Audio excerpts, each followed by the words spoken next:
일본이 기어이 환경 전범의 길을 선택했습니다. 값싸게 문제를 해치우겠다는 것 외에 다른 이유를 찾을 수 없는 명백한 환경 테러입니다.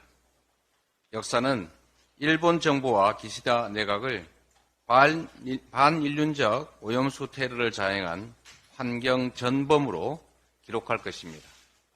지금이라도 방류를 중단하기 바랍니다. 윤석열 정권은 일본의 환경 범죄를 방조한 공동정범으로 기록될 것입니다.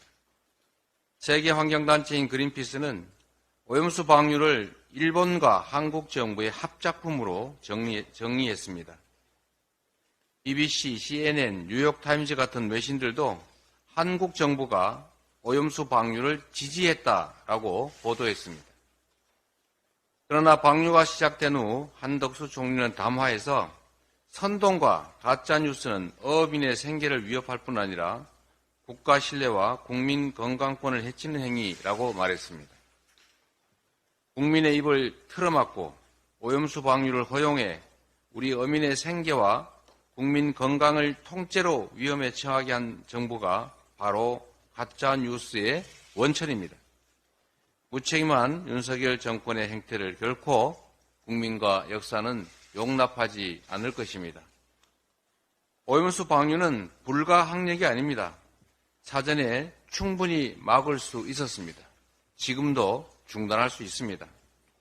우리 어민과 국민들께 씻을 수 없는 피해를 입힌 책임을 조금이라도 만회하려면 정부는 일본에 즉시 구상권 청구를 표명해야 합니다.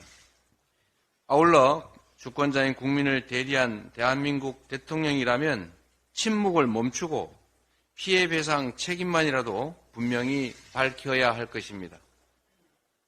민주당은 어제 의총에서 오염수 대응 특별안전조치 4법을 당론으로 채택했습니다.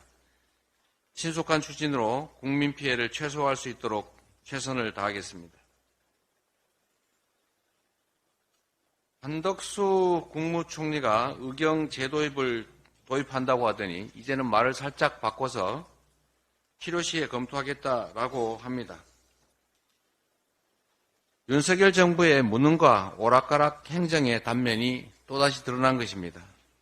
만 5세 초등 입학, 주 60, 90만 노동, 수능 킬러 문항 삭제, 이런 그동안의 윤석열 정부의 즉흥적이고 설익은 정책이 문제 해결은커녕 혼란만 가중시켜왔던 것을 우리는 기억합니다. 최근에 무차별적으로 발생하고 있는 흉악범죄로 국민 불안이 최고조에 달했는데 이런 심각성에도 불구하고 근본적 대책이나 실효적 대책이 아니라 오락가락 땜질 처방으로 일관하고 있다니 참으로 한심합니다.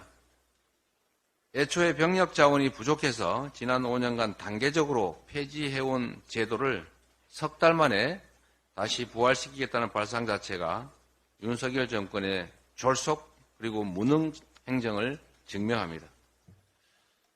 육군은 3년 후에 인구 감소에 따라 2개 군단과 2개 사단을 해체할 것이라고 하는데 가뜩이나 입대 자원이 부족한 상황에서 대체 군병력을 어떻게 해결하겠다는 것입니까? 더욱 이해할 수 없는 것은 직업경찰도 아닌 의경들에게 범죄, 테러, 재난 대응을 맡기겠다는 그런 발상입니다.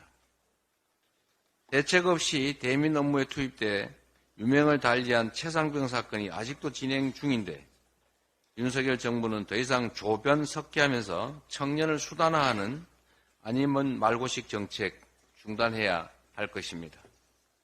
이상입니다. 최고위원 회의를 종료하겠습니다.